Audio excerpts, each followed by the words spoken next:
Eh, Soy Francisco José Tejada Hernández, actualmente profesor del área de Derecho Romano de la Universidad Pablo de Olavide de Sevilla.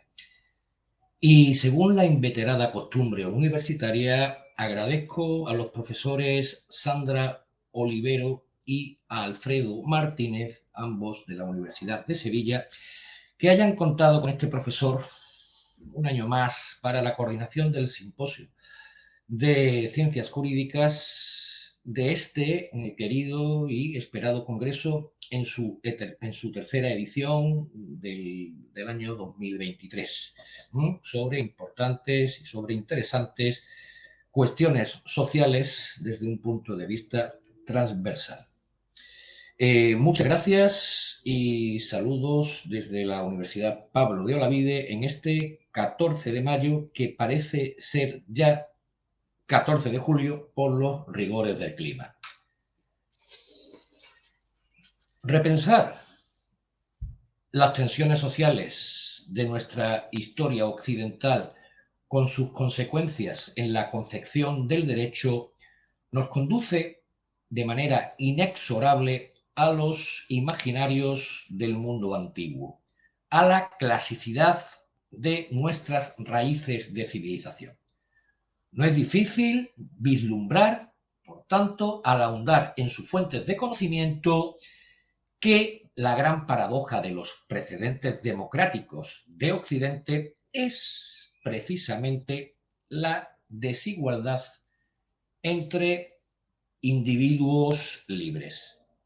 Una constante histórica recordada por un jurista español, Gumersindo de Azcárate, en un discurso leído en 1893 a propósito de la cuestión social.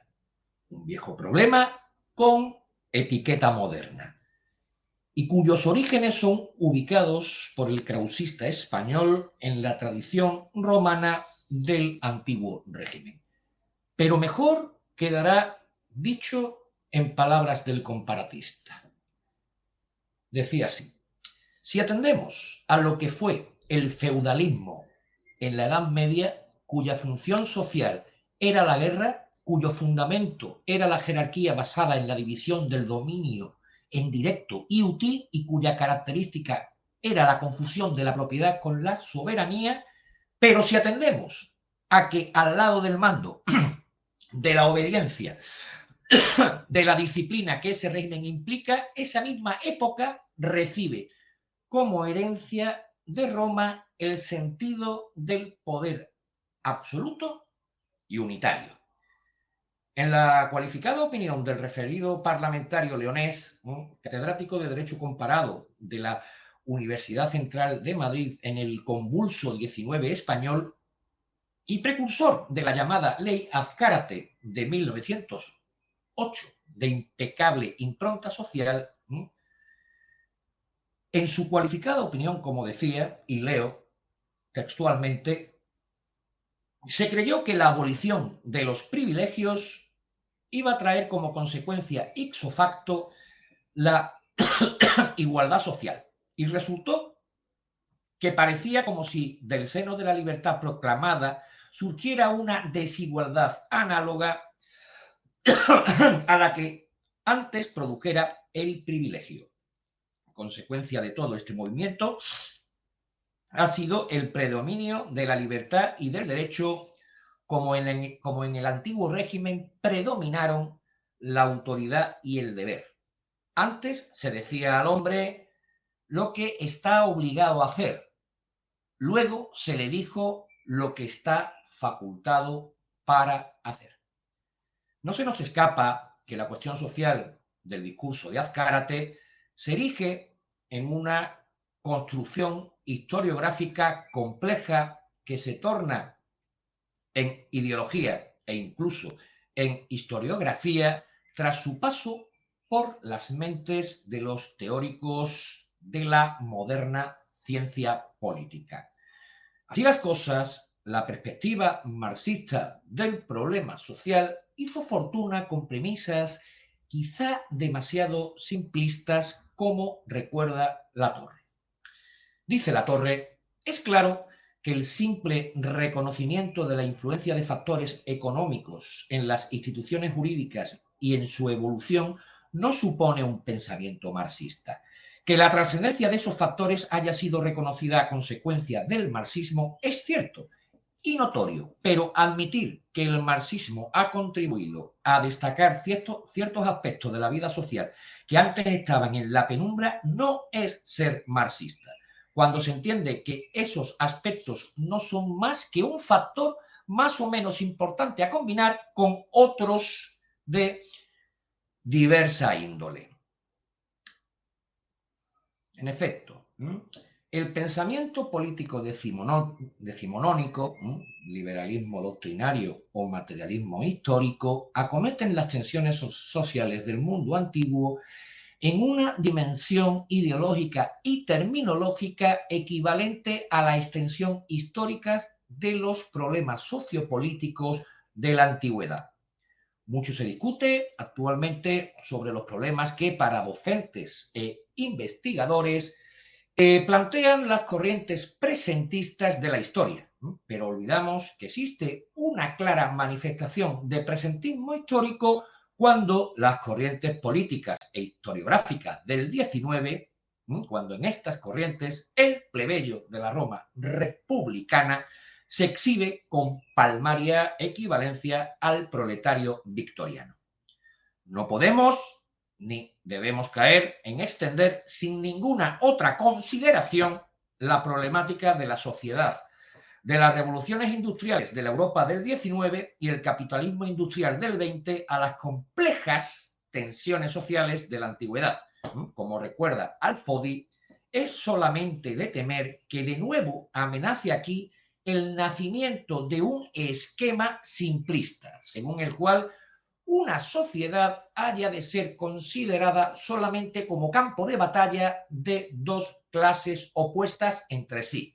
Semejantes definiciones de una sociedad son inevitablemente unilaterales, sobre todo porque parten de que toda una sociedad debe ser definida según el mismo modelo, que a lo sumo constituiría un útil sistema de definición para la sociedad europea occidental de la mitad del siglo XIX. La historia social de Roma, fundamento de muchas de las normas de su propio derecho y de su idea historiográfica de revolución, necesita planteamientos coherentes con la premisa de que los patrones sociales no son los mismos en las diferentes etapas de la historia, ni siquiera en las diversas periodificaciones que de la historia romana suelen hacer los romanistas.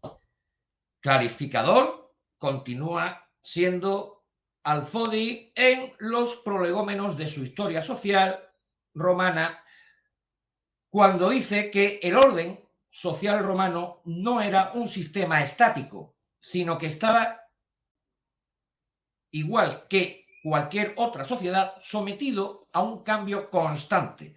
El marco temporal de este cambio comprende desde la constitución del Estado-ciudad romano alrededor del 600 a.C. hasta el colapso del Imperio Romano Occidental en 476 después de Cristo. Más de 1000 años durante los cuales, dice el autor, Roma, entre otras cosas, se convirtió de una polis en un imperio universal. Bien, cosa distinta en cuanto a la idea historiográfica de Revolución Romana es que los grandes autores del XIX y el XX, como puede ser el caso de Mommsen, vislumbren una historia social romana en términos comparados con claros tintes evocadores de la vieja historia de Europa. Una historiografía que entiende en sus justos términos las preocupaciones del tiempo vivido por sus autores en paralelo a los desvelos sociales de los prohombres del pasado romano, tanto en sus anhelos reformistas como en sus medidas reaccionarias.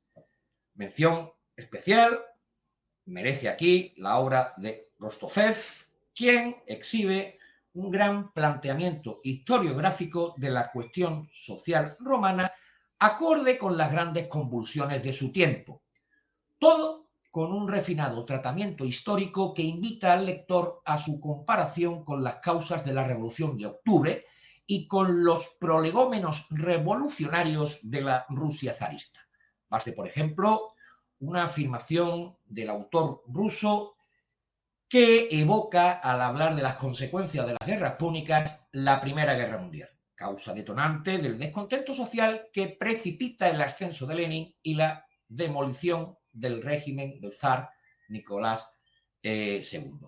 Anota, ¿no?, afirma Rostocev que la intervención discontinua de Roma en los asuntos del mundo civilizado durante las guerras púnicas y después de ellas no logró resultado alguno satisfactorio. Más bien, complicó la situación y fomentó las fuerzas destructoras. Para el historiador ruso, el año 1917 supone el exilio primero europeo y más tarde americano. ¿Son esas fuerzas destructoras de la Roma republicana comparables a las de Rusia en sus inicios revolucionarios?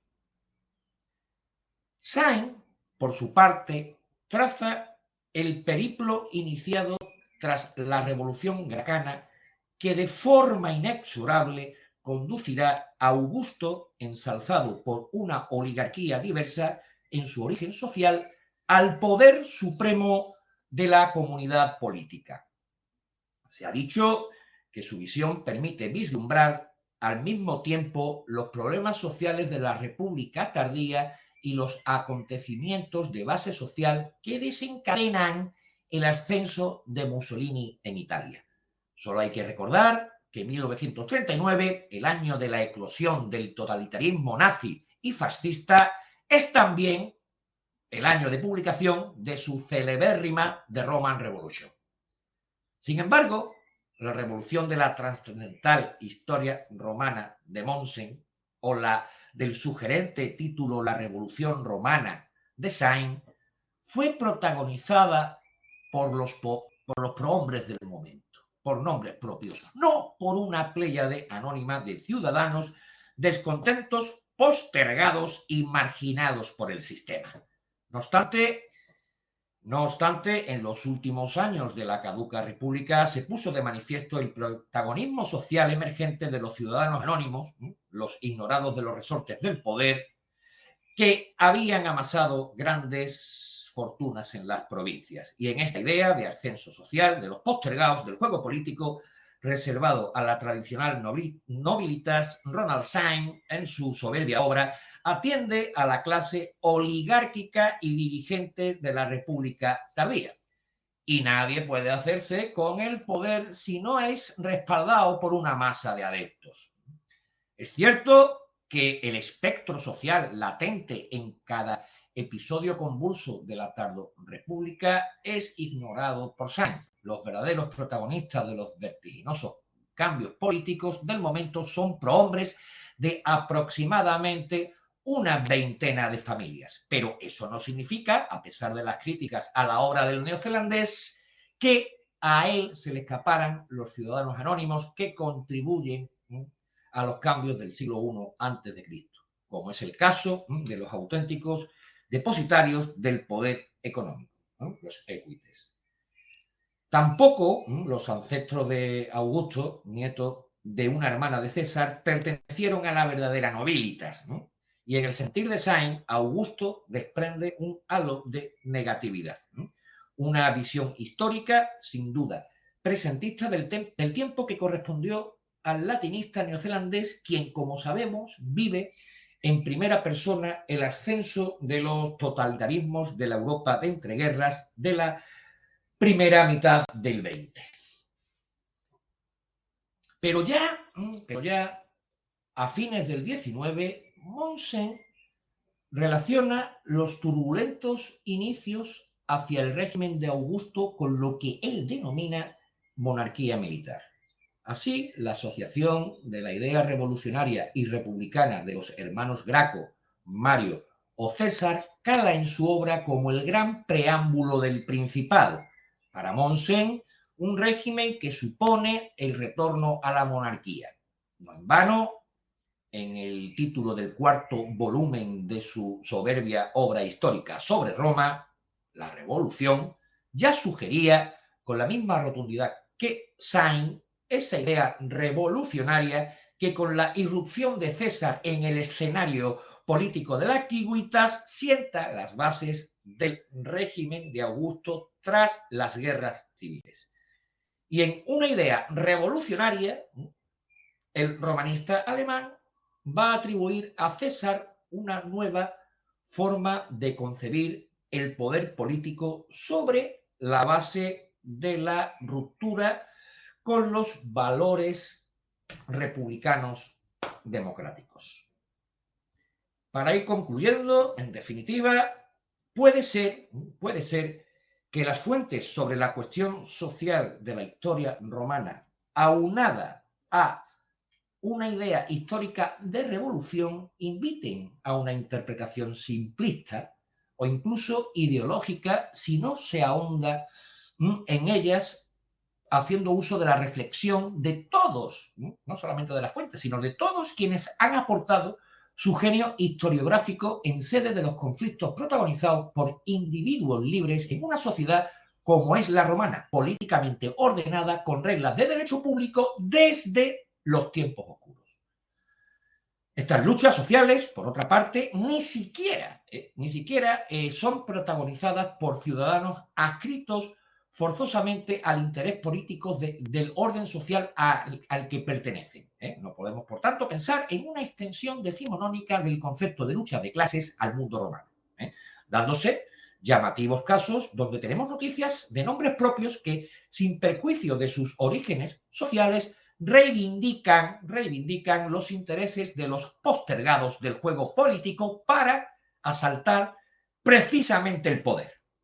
Así, César es un oligarca que abandera la causa de los populares, mientras Pompeyo, de orígenes plebeyos, hace lo propio con la causa del viejo orden senatorial, los optimates. Y para Sainz, la planificación de Augusto para asaltar el poder político está más cerca ya de la involución que de la revolución. Escribe Sainz, y con esto acabo. El reinado de Augusto aportó múltiples beneficios a Roma, a Italia y a las provincias. Y sin embargo, el nuevo régimen o novus status era fruto del fraude y del derramamiento de sangre. Estaba basado en la conquista del poder y la redistribución de la propiedad por un líder revolucionario. El final feliz del Principado podía considerarse que justificaba, o por lo menos paliaba, los horrores de la Revolución Romana. De ahí el peligro de juzgar con indulgencia a la persona y a los actos de Augusto. Nada más y muchas gracias. Quedo a disposición de todos ustedes para resolver toda cuestión que entiendan conveniente según las normas del presente Congreso. Muchísimas gracias.